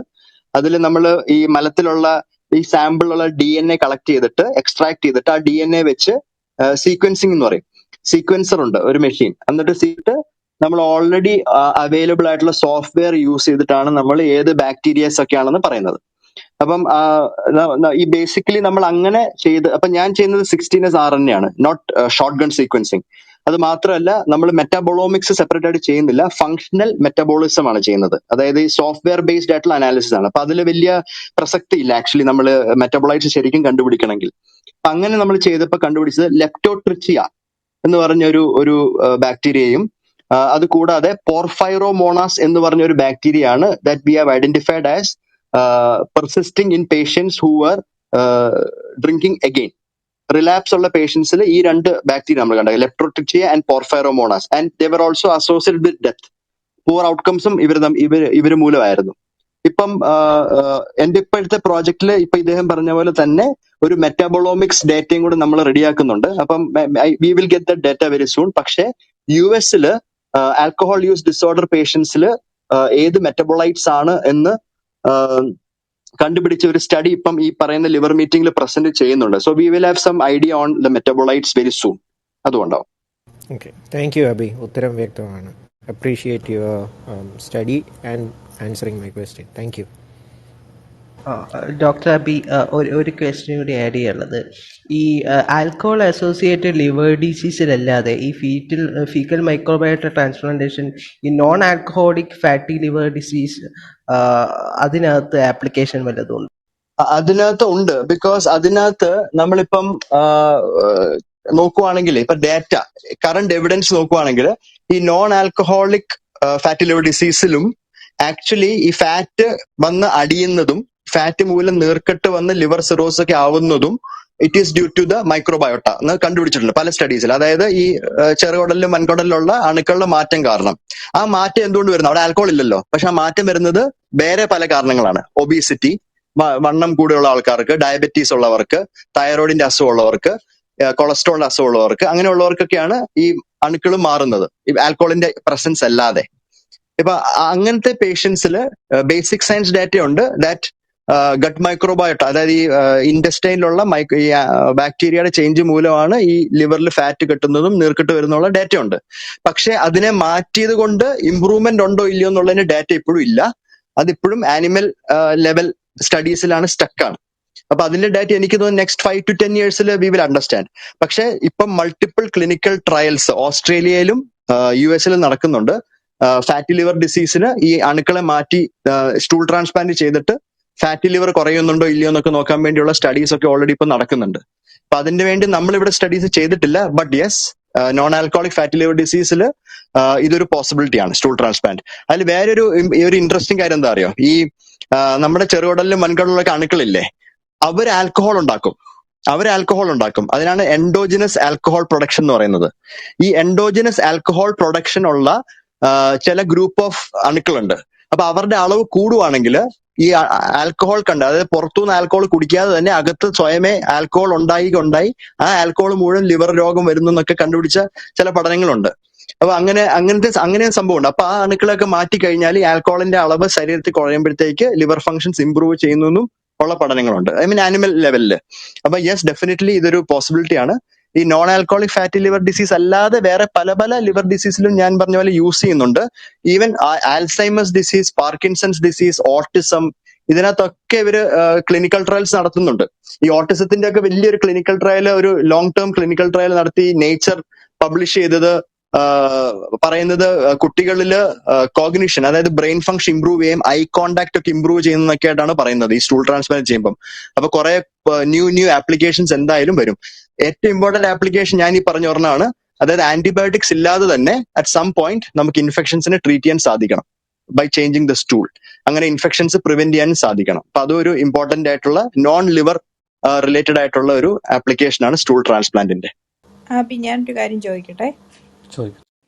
അപ്പം ഇത് ഇപ്പൊ ഈ സ്റ്റൂൾ ട്രാൻസ്പ്ലാന്റിനകത്തൂടെ നമ്മൾ ഇപ്പൊ 2-3 ബാക്ടീരിയ ഏതാണെന്നുള്ള രീതിയിൽ കണ്ടുപിടിച്ചു എന്നാണ് ഞാൻ കേട്ടത്. അത് കറക്റ്റ് ആണോ? ഞാൻ പറയുന്ന ചോദ്യത്തിനകത്ത് യെസ്, കറക്റ്റ് ആണ്, തെറ്റുണ്ടോ? കറക്റ്റ് ആണ്. അപ്പൊ അങ്ങനെയുള്ള സർജിക്കൽ ആയിട്ടല്ലാതെ മെഡിക്കലി നമുക്ക് എന്തെങ്കിലും ഒരു ഡ്രഗായിട്ട് എന്തെങ്കിലും ഡെവലപ്പ് ചെയ്യാനായിട്ടുള്ള കാര്യങ്ങൾ നടക്കുന്നുണ്ടോ? ഭയങ്കര ഇമ്പോർട്ടന്റ് ക്വസ്റ്റ്യൻ ആണ്. ഇപ്പൊ നമ്മൾ ശരിക്കും നോക്കുവാണെങ്കിൽ ഈ ബാക്ടീരിയൽ ഗ്രൂപ്പ്സിനെ കൊടുത്ത് ചികിത്സിക്കുന്ന പരിപാടി ഇപ്പൊ ഓൾറെഡി ഉണ്ടല്ലോ. നമ്മൾ ഈ പ്രോബയോട്ടിക് എന്ന് പറയത്തില്ലേ, പ്രോബയോട്ടിക് തെറപ്പി. ഇപ്പം എനിക്ക് തോന്നുന്നു ഏറ്റവും നല്ല പ്രോബയോട്ടിക് ഇപ്പൊ available in the market something known as VSL3. അപ്പം അതിനകത്ത് ഡി സിമോൺ ഫോർമുലേഷൻ തന്നെ പറയുന്നത്. അപ്പൊ അതിനകത്ത് ഏറ്റവും ബെസ്റ്റ് ഫോർമുലേഷനകത്തുള്ളത് 8 സ്ട്രെയിൻസ് ഓഫ് ബാക്ടീരിയ ആണ്. 8 സ്ട്രെയിനേ ഉള്ളൂ. ഇപ്പം സ്റ്റൂൾ ട്രാൻസ്പ്ലാന്റ് ചെയ്യുമ്പോൾ നമ്മൾ ബില്യൺസ് ഓഫ് ബാക്ടീരിയ ആണ് കൊടുക്കുന്നത്. Billions and billions of bacteria ഒറ്റയടിക്കാണ് കൊടുക്കുന്നത്. അപ്പൊ നമ്മൾ കണ്ടുപിടിച്ചത് എന്താണ്, ഈ 1-2 ടൈപ്സ് ഓഫ് ബാക്ടീരിയനെ കൊടുക്കുന്നതും എല്ലാത്തിനെയും കൂടെ ഒരുമിച്ച് കൊടുക്കുന്നതും തമ്മിൽ ഭയങ്കര ഡിഫറൻസ് ഉണ്ട്. ബിക്കോസ് ആ ബെനിഫിറ്റ് തീരുമാനിക്കുന്നത് ഈ ഞാൻ പറഞ്ഞ ഒരു സോഷ്യൽ നെറ്റ്വർക്ക് മാതിരിയാണ്. ഈ കുറെ അണുക്കളുണ്ട്, അതിൽ നല്ല അണുക്കളുണ്ട്, ചീത്ത അണുക്കളുണ്ട്. പക്ഷെ ഇവരെ നല്ലതാക്കുന്നതും ഇവരെ ചീത്തയാക്കുന്നതുമായിട്ട് വേറെ കുറെ ഗ്രൂപ്പ്സ് ഓഫ് അണുക്കളും ഉണ്ട്. അവരാണ് ഇൻഫ്ലുവൻസേഴ്സ്. അതുപോലെ തന്നെ ഇവരുടെ ഇൻഫ്ലുവൻസ് നല്ല ഇൻഫ്ലുവൻസ് ആണോ ചീത്ത ഇൻഫ്ലുവൻസ് ആണോ തീരുമാനിക്കുന്ന ബ്രോഡ്കാസ്റ്റേഴ്സ് ഉണ്ട്. ബ്രോഡ്കാസ്റ്റ് ചെയ്യുന്ന കുറെ അണുക്കളുണ്ട്. അങ്ങനെ ഭയങ്കര ഒരു കോംപ്ലക്സ് സിസ്റ്റം ആണിത് നമ്മുടെ ശരീരത്തിൽ ഈ അണുക്കളുടെ ഈ ലോകം.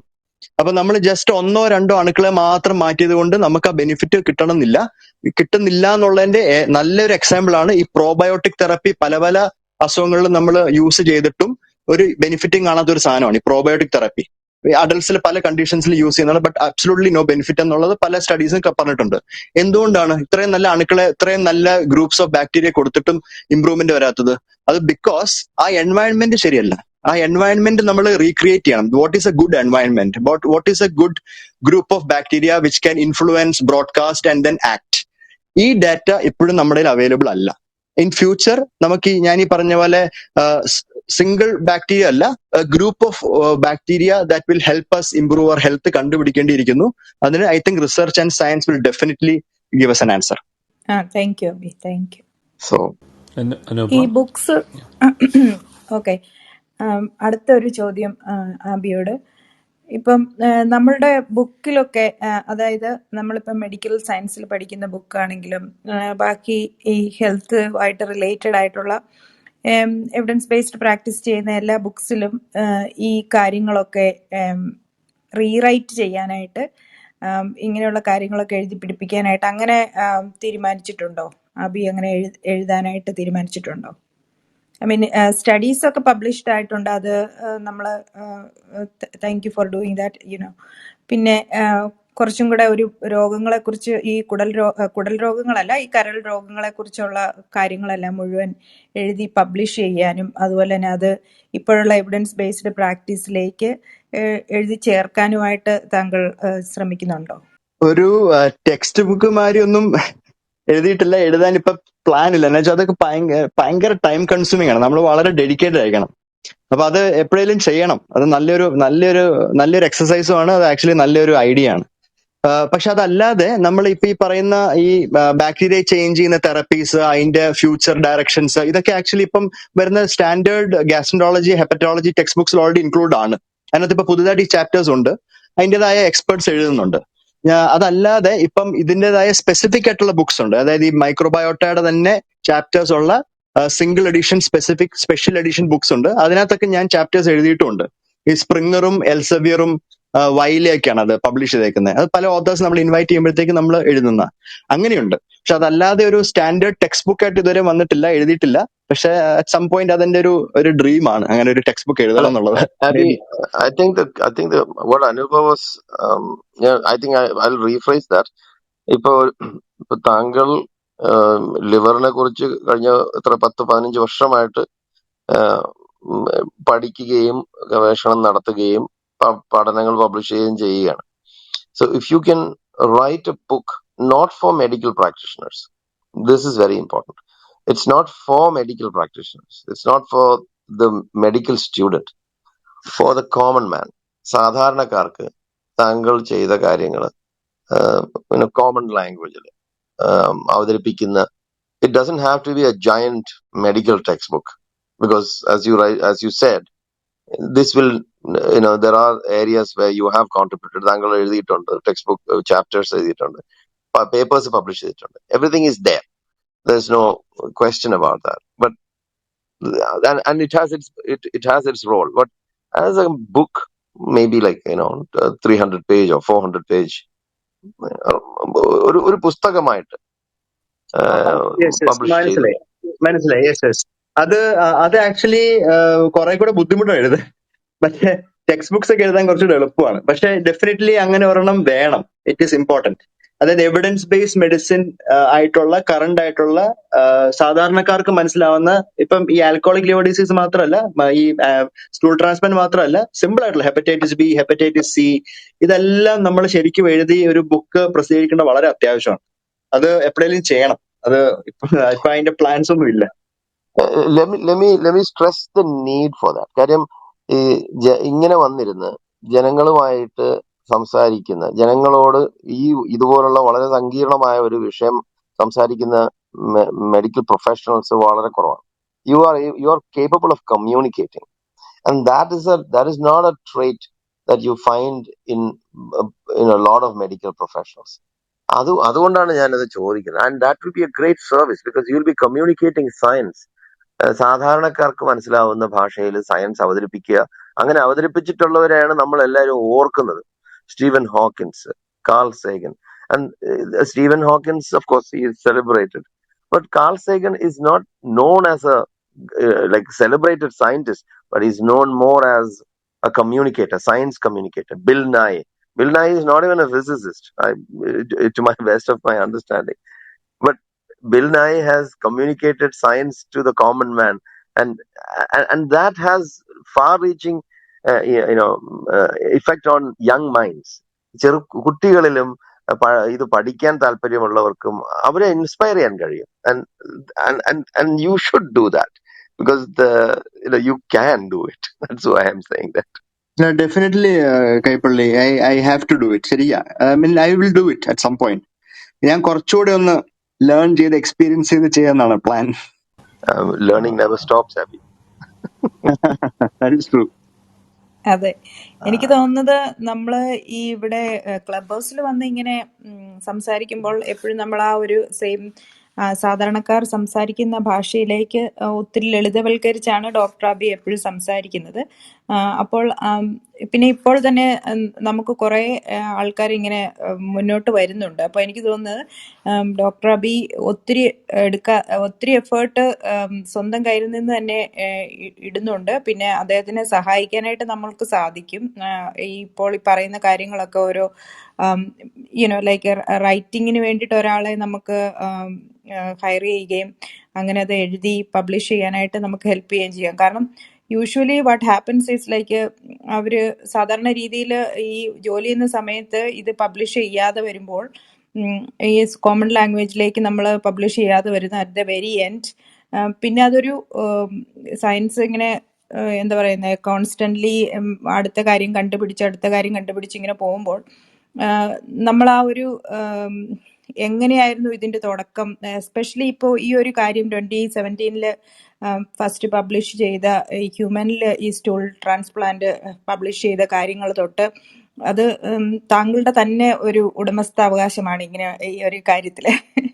അപ്പോൾ അതൊക്കെ നമുക്ക് ശരിക്കും എഴുതി വെക്കേണ്ടതായിട്ടുള്ള ഒരു ചരിത്രമാണ്. അപ്പം എനിക്ക് തോന്നുന്നത് ട്രൈ ചെയ്യാം നമുക്ക് ആസ് എ ടീം, ഒരു ഗ്രൂപ്പായിട്ട് we can hire people and കേട്ടെഴുതുന്നവർ കാണും. പിന്നെ അതൊന്ന് പ്രൂഫ് റീഡ് ചെയ്ത് നമുക്ക് അത് പബ്ലിഷ് ചെയ്യാൻ കൊടുക്കാൻ ഹെൽപ്പ് ചെയ്യണമെന്നാണ് എൻ്റെ ഒരു നമ്മുടെ ടീമിനോടുള്ള ഒരു അഭ്യർത്ഥന. Thank you. Thank thank you. You. I think, yeah, we will go to Manoj. Manoj undo? ഞാനിവിടെ Hi, ഉണ്ട്. Manoj. ഉണ്ട്.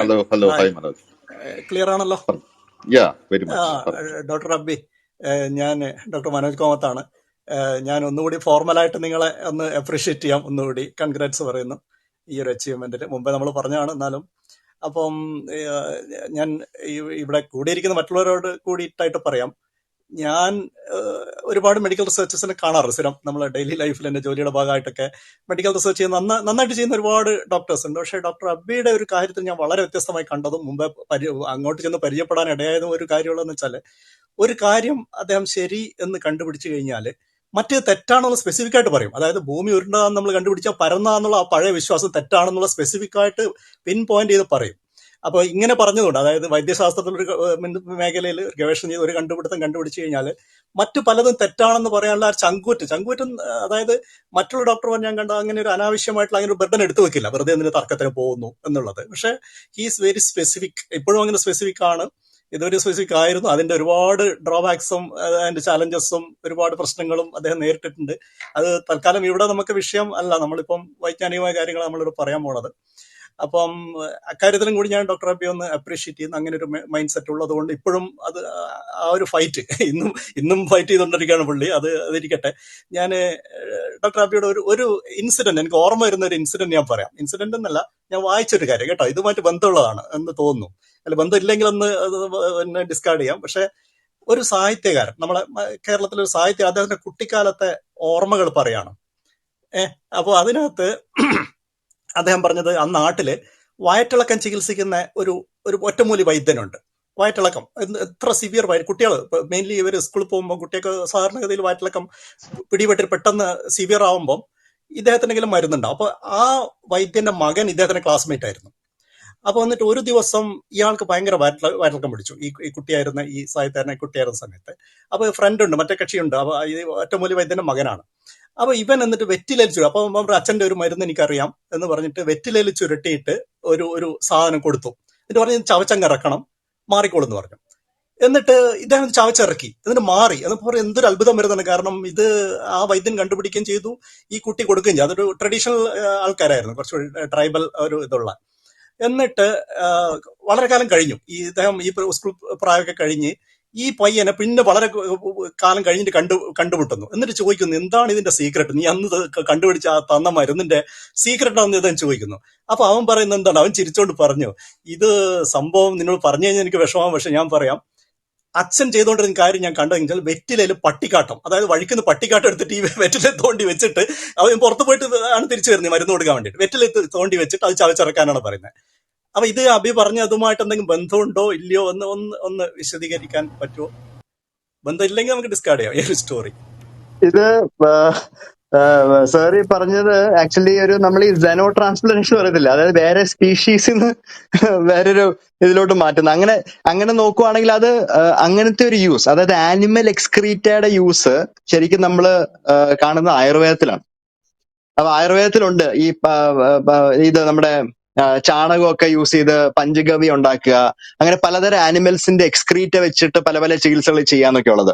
അപ്പൊ ഇതിനകത്തൊക്കെ നമ്മൾ നോക്കുമ്പം ഒരു ഗട്ട് മൈക്രോബയോട്ട, അതായത് ഇൻഡസ്ട്രിയൽ മൈക്രോബയോട്ടയുടെ ഒരു റോള് കാണാം. പക്ഷെ നമുക്കത് കറക്റ്റ് ആയിട്ട് കണ്ടുപിടിച്ച്, അതായത് ഡോഗിന്റെ ഫീസീസിലുള്ള microbiota is good and beneficial for humans എന്നൊക്കെ ആരെങ്കിലും കണ്ടുപിടിച്ചാൽ നമുക്ക് അതിനെപ്പറ്റി ആക്ച്വലി കുറെ കൂടെ ക്ലിയർ ആയിട്ട് സംസാരിക്കാം. പക്ഷെ അത് ഒരിക്കലും സംഭവിക്കാൻ പോകുന്നില്ല, ബിക്കോസ് നമ്മുടെ ക്ലിനിക്കൽ ട്രയൽസ് ഒന്നും ആരും അത് സമ്മതിക്കത്തില്ല. അപ്പം ഇങ്ങനെ കുറെ വേറൊരു കാര്യമുള്ള സാർ, ഈ ഹെർബൽ മെഡിസിൻസ് ഉണ്ടല്ലോ, പല പല വേരുകള്, ഇലകള്. ഇപ്പൊ നല്ലൊരു സ്റ്റഡി വന്നിരുന്നു ചൈനീസ് ഗ്രൂപ്പിൽ നിന്ന്, ഈ ഷെന്യാൻ മിലിറ്ററി ഹോസ്പിറ്റലിൽ നിന്ന്. അപ്പൊ അവര് പറഞ്ഞേക്കുന്നത് അവര് യൂസ് ചെയ്യുന്ന കുറച്ച് traditional Chinese herbal medicines, herbs നമ്മുടെ ശരീരത്തിലുള്ള ഈ അണുക്കളെ ചേഞ്ച് ചെയ്യാം എന്നാണ് അവർ കണ്ടുപിടിച്ചേക്കുന്നത്.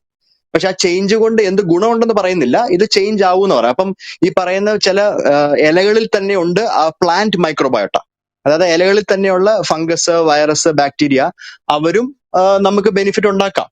അപ്പൊ ഇതിങ്ങനെ നമുക്ക് ഇങ്ങനെ തിയററ്റിക്കലി പറയാം, പക്ഷെ അതിനുള്ള എവിഡൻസസ് ഒന്നും നമുക്കിപ്പം പറയാൻ പറ്റില്ല. പക്ഷെ ഹ്യൂമൻസിൽ ഡെഫിനറ്റ്ലി എവിഡൻസ് ഉണ്ട്. ഞാനൊരു കാര്യം കൂടെ ആഡ് ചെയ്യുന്നത്, ആക്ച്വലി ഈ ഇതൊക്കെ പോസിബിൾ ആയിട്ടുള്ളതേ ഇവിടെ എന്റെ ഞാനിപ്പോ ക്ലിനിക്കൽ വർക്ക് ചെയ്താലും എന്റെ റിസർച്ച് വർക്കിന്റെ ഭാഗമായിട്ട് പലരും ഉണ്ട്. അതായത് എന്റെ ടെക്നിക്കൽ പീപ്പിൾ ഉണ്ട്, എന്റെ അസിസ്റ്റൻസ് ഉണ്ട്, എന്റെ OPD ഇൻചാർജ് ഒരാളുണ്ട്.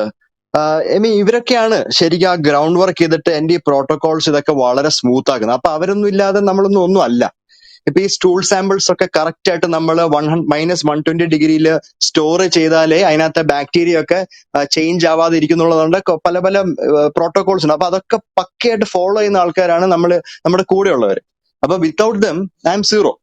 അപ്പൊ അതും കൂടെ ഞാനൊന്ന് ആഡ് ചെയ്യാണ്, because it is a team work. ഇപ്പൊ ഞാനും ഉണ്ട്, എന്റെ കൂടെയുള്ള കൊളീഗ്സ് ഉണ്ട്, എന്റെ ഡേറ്റ കളക്ട് ചെയ്യുന്ന ആൾക്കാരുണ്ട്. അതുകൂടാതെ എന്റെ ഈ പ്രോജക്ട്സ് റൺ ചെയ്യാൻ വേണ്ടി ഓൺ ഗ്രൗണ്ട്, ഇപ്പൊ ഈ സ്റ്റൂൾ ട്രാൻസ്പ്ലാന്റ് എന്നൊക്കെ പറഞ്ഞാൽ ഞാനൊരു വീഡിയോ ഷെയർ ചെയ്യാം, how we are doing it, എങ്ങനെയാണ് സ്റ്റൂൾ ട്രാൻസ്പ്ലാന്റ് ചെയ്യുന്ന ഞാൻ വീഡിയോ ഫേസ്ബുക്കിലൊക്കെ ഒന്ന് ഷെയർ ചെയ്യാം. അപ്പൊ നിങ്ങൾക്ക് അറിയാൻ പറ്റും it is A Messi procedure, ഭയങ്കര ഡിഫിക്കൽട്ടാണ്. പക്ഷെ അത് ചെയ്യുന്ന സ്റ്റാഫ് ഉണ്ട്, ഡെയിലി വിത്തൗട്ട് കംപ്ലൈന്റ്സ്, ഒരു കുഴപ്പമില്ല, അതെല്ലാം സ്റ്റൂൾ പ്രിപ്പയർ ചെയ്ത് മിക്സ് ചെയ്തൊക്കെ പേഷ്യന്റിനോട് കൊടുക്കുന്ന സ്റ്റാഫ് ഒക്കെ ഉണ്ട്. ഒരു കംപ്ലൈന്റ് ഇല്ല, ഒന്നുമില്ല. അപ്പൊ അവരൊക്കെ ഉള്ളത് കാരണമാണ് നമുക്ക് ഇതൊക്കെ ചെയ്യാൻ പറ്റുന്നത്. So that way I am very very happy that there is a team like this and there is a team like TSB where I can share all this with everybody. Thank U.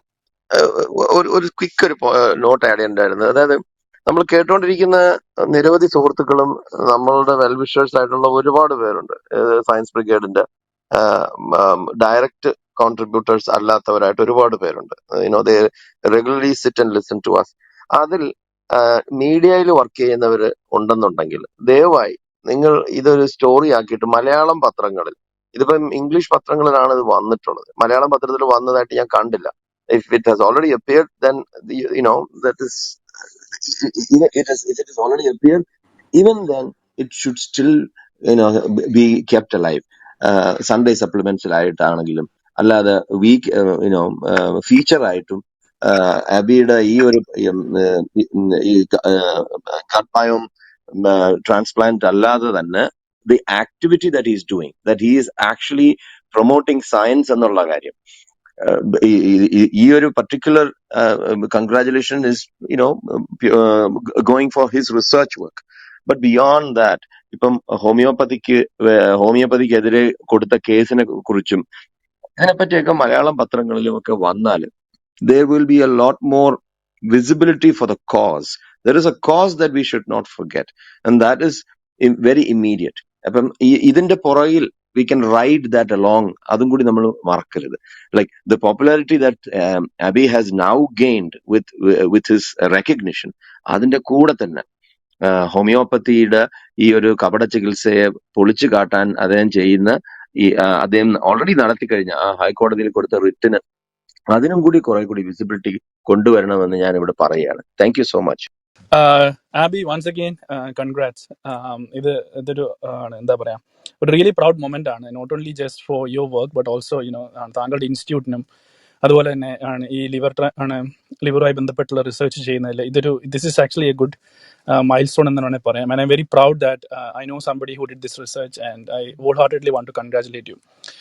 ആണ്. പക്ഷെ എനിക്ക് ഒന്ന് ബ്രീഫായിട്ടൊന്ന് touch ചെയ്യാനുള്ള കാര്യം, in case if you have the last 5 minutes to wind up before that, ഇപ്പം alcoholic ആയിട്ട് ഉണ്ടാകുന്ന ഇതിലാണല്ലോ ഇപ്പം ആബി ഇപ്പൊ റിസർച്ച് ചെയ്തത്.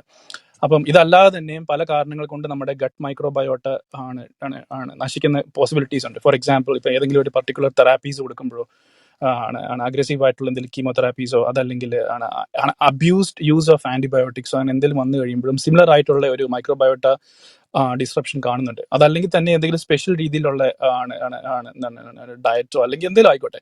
അപ്പം ഈ ആൽക്കഹോളിക് ആയിട്ട് ബന്ധപ്പെട്ട് ഇപ്പൊ ചെയ്യുന്നത് ആബി ഇപ്പൊ എക്സ്പ്ലെയിൻ ചെയ്തിട്ടുണ്ടെന്ന് ഞാൻ വിശ്വസിക്കുന്നു. But have you touched on any other aspects where ഈ സിമിലർ സ്റ്റൂൾ ട്രാൻസ്പ്ലാന്റ് അല്ലെങ്കിൽ ഹെൽത്തി മൈക്രോബയോട്ട ഉപയോഗിച്ചിട്ട് റിക്കവറിയിലേക്കുള്ളതിനെ പറ്റി ആബി പറഞ്ഞിട്ടുണ്ടെങ്കിൽ ഇനി റിപ്പീറ്റ് ചെയ്യേണ്ട, അതല്ലെങ്കിൽ ഒന്ന് ബ്രീഫ് ആയിട്ടൊന്ന് അതിനെപ്പറ്റി അതിന്റെ possible outlook like where do you see this kind of approaches can be diversified എന്നുള്ള രീതിയിൽ ഒന്ന് ബ്രീഫായിട്ട് പറഞ്ഞാൽ നല്ലതായിരുന്നു. Thank you. Thank you Libin. ഇതില് ഞാൻ ആക്ച്വലി ആൽക്കഹോളിക് ലിവർ ഡിസീസ് അല്ലാതെ വേറെ ഒരു കണ്ടീഷനിലും കൂടി ഇത് പബ്ലിഷ് ചെയ്തിട്ടുണ്ട്. അത് വളരെ വളരെ പെട്ടെന്ന് സിമ്പിൾ ആയിട്ട് ഞാൻ പറയാം. അസുഖത്തിന്റെ പേരാണ് പ്രൈമറി സ്ക്ലിറോസിംഗ് കൊളഞ്ചൈറ്റിസ്. ബേസിക്കലി നമ്മുടെ കരളിനകത്തുള്ള ഈ ബൈല് ഒഴുകുന്ന പിത്തം ഒഴുകുന്ന പല പല ചെറിയ ചെറിയ കുഴലുകളുണ്ട്, ബൈൽ ഡക്റ്റുകൾ. അപ്പൊ ആ ബൈൽ ഡക്റ്റുകളിൽ വരുന്ന നീർക്കെട്ടും ചുരുക്കവും മൂലം ലിവറിനകത്ത് ബൈല് തങ്ങി ഇടയ്ക്കിടെ ലിവറിനകത്ത് ഇൻഫെക്ഷൻ വന്നിട്ട് സിറോസിസ് ആയി മാറുന്ന ഒരു കണ്ടീഷനാണത്, പ്രൈമറി സ്ക്ലിറോസിംഗ് കൊളഞ്ചൈറ്റിസ്. അത് കുറച്ച് പ്രായം കുറഞ്ഞ ആണുങ്ങളിലാണ് കാണുന്നത്, പുരുഷന്മാരിലാണ് കാണുന്നത്, അല്ലാതെ സ്ത്രീകളിൽ അല്ല അത് കാണുന്നത്. അപ്പൊ ആ റിപ്പീറ്റഡ് ഇൻഫെക്ഷൻസ് വന്നിട്ടാണ് പ്രശ്നങ്ങൾ കൂടുതലും ഇവർക്ക് വരുന്നത്, സിറോസിസ് ടൈം എടുത്തുണ്ടാകുന്നത്. അപ്പൊ അങ്ങനെയുള്ളൊരു സിറ്റുവേഷനിൽ പ്രൈമറി സ്ക്ലിറോസിംഗ് കൊളഞ്ചൈറ്റിസിൽ സ്റ്റൂൾ ട്രാൻസ്പ്ലാന്റ് ചെയ്ത് ഇൻഫെക്ഷൻസ് കുറച്ചതായിട്ടുള്ള ഒരു പഠനം ബ്രിട്ടീഷ് മെഡിക്കൽ ജേർണൽ ഒരു റിപ്പോർട്ടായിട്ട് ഞാൻ പബ്ലിഷ് ചെയ്തായിരുന്നു. അപ്പൊ അതുപോലെ തന്നെ ആ സെയിം ഫൈൻഡിങ് അമേരിക്കയിൽ ഒരു ജെസിക്ക അലഗ്രറ്റി എന്ന് പറഞ്ഞ ഒരു റിസർച്ചർ ഉണ്ട്. പുള്ളിക്കാരി ബോസ്റ്റൺ യൂണിവേഴ്സിറ്റിയിലാണ്, ബോസ്റ്റൺ ഹോസ്പിറ്റലാണ്, മാസച്യൂസെറ്റ്സ്. അവിടെ പുള്ളിക്കാരിയും ഒരു ഗ്രൂപ്പ് ഓഫ് ഈ പ്രൈമറി സ്ക്ലിറോസിംഗ് കൊളഞ്ചൈറ്റിസ് പേഷ്യൻസിന് സ്റ്റൂൾ ട്രാൻസ്പ്ലാന്റ് ചെയ്തിട്ട് അവരുടെ ലിവർ ഫംഗ്ഷൻസ് ഒക്കെ മെച്ചപ്പെട്ടു എന്ന് പറയുന്ന പഠനമുണ്ട്. അപ്പം ഇതാണ് അഡീഷണൽ ആയിട്ട് നമ്മൾ ചെയ്തേക്കുന്നത്. ഇത് കൂടാതെ ഞാൻ പറഞ്ഞു, ഈ അമോണിയ കൂടിയിട്ട് സിറോസിസിൽ അമോണിയ കൂടിയിട്ട് ബ്രെയിൻ ഫെയിലർ വരുന്ന പേഷ്യൻസിൽ സ്റ്റൂൾ ട്രാൻസ്പ്ലാന്റ് ചെയ്താൽ നല്ല അണുക്കളെ കൊടുത്താൽ ഈ അമോണിയ പ്രൊഡക്ഷൻ കുറഞ്ഞിട്ട് ബ്രെയിൻ ഫെയിലിയറിന്റെ എപ്പിസോഡ്സ് കുറയുന്നതായിട്ട് നമ്മൾ കാണുന്നു. അപ്പൊ ഹെപ്പാറ്റിക് എൻസെഫലോപ്പതി എന്ന് പറഞ്ഞ അസുഖത്തിനും സ്റ്റൂൾ ട്രാൻസ്പ്ലാന്റ് ഈസ് ഗുഡ്. പിന്നെ ഉള്ളത് ഞാൻ ഈ പറഞ്ഞ ഏറ്റവും ഇമ്പോർട്ടന്റ് ആയിട്ടുള്ള സി ഡിഫിസിൽ, ക്ലോസ്ട്രീഡിയം ഡിഫിസിൽ എന്ന് പറഞ്ഞ ഒരു ബാക്ടീരിയൽ ഇൻഫെക്ഷൻ, റിക്കറന്റ് ആയിട്ട് വരുന്ന ആ ഇൻഫെക്ഷന് വേണ്ടി കൊടുക്കുന്നതാണ് സ്റ്റൂൾ. അത് ആക്ച്വലി റെക്കമെൻഡഡ് ആണ്, USFDA വരെ റെക്കമെൻഡ് ചെയ്തതാണ്. ആ പർട്ടിക്കുലർ ഡിസീസിനാണ് മാത്രം വേൾഡിൽ റെക്കമെൻഡേഷൻ ഉള്ളൂ. ബാക്കി എല്ലാ അസുഖത്തിലും ക്ലിനിക്കൽ ട്രയൽ പ്രോട്ടോകോൾസ് ആണ്, റെക്കമെൻഡേഷൻസ് ഇല്ല. ഇതല്ലാതെ പാർക്കിൻസണിസം, ആൽസൈമേഴ്സ് ഡിസീസ്, ഓട്ടിസം, ഇപ്പൊ ഡയബറ്റീസിന് വരെ ഇത് ചെയ്യുന്ന ക്ലിനിക്കൽ ട്രയൽസ് ഇപ്പൊ വേൾഡിലുണ്ട്. അപ്പം നമ്മുടെ ആ ബ്രോഡ്നെസ് ഭയങ്കര കൂടുതലാണ്. I mean lot of diseases എന്ന് വെച്ചാൽ ഇപ്പൊ മിക്ക ഡിസീസസും ഈ ഗട്ട് മൈക്രോ ഇൻഡസ്റ്റൈനിലുള്ള ഈ ബാക്ടീരിയ ആയിട്ട് ലിങ്കേജ് ഉണ്ടെന്നാണ് പഠനങ്ങൾ പറയുന്നത്. പക്ഷെ കുറെയൊക്കെ വെറുതെ കാറ്റിപ്പുറത്തുന്നവരെയാണ്, അതായത് ഓവറായിട്ട് ചിന്തിച്ച് ഇതൊരു ഹോട്ട് ടോപ്പിക് ഏതായിരുന്നു ചുമ്മാ ഇങ്ങനെ ചെയ്യുന്ന കുറെ പേരുണ്ട്. പക്ഷെ ഡെഫിനറ്റ്ലി ബെനിഫിറ്റ് വരുന്ന ചില അസുഖങ്ങളുണ്ട്. അത് എക്സാക്ട്ലി ഏതാന്നുള്ളത് ഇപ്പോൾ നമുക്ക് ഒന്നേ അറിയത്തുള്ളൂ, അത് റിക്കറന്റ് സി ഡിഫിസിൽ ഇൻഫെക്ഷൻ ആണ്. അതല്ലാതെ ഇൻ ഫ്യൂച്ചർ നമുക്ക് ഇനിയും ഇതിന്റെ പുറമെ പുതിയ ഡാറ്റ വരുന്നതനുസരിച്ച് കുറെ കൂടെ ഡിസീസ് ഇതിനകത്ത് ആഡ് ആവും.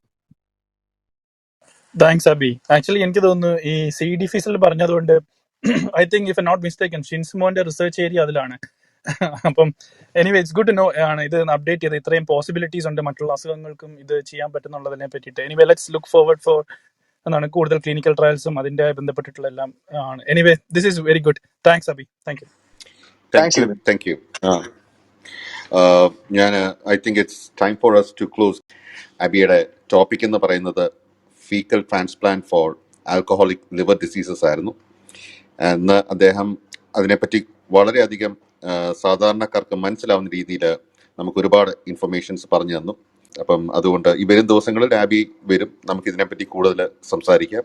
So thank you all. Thank you once again. Thank you, Abby. Yeah, thank you everyone, and thank you TSB, and thank you for the people who have joined to listen to us. Thank you.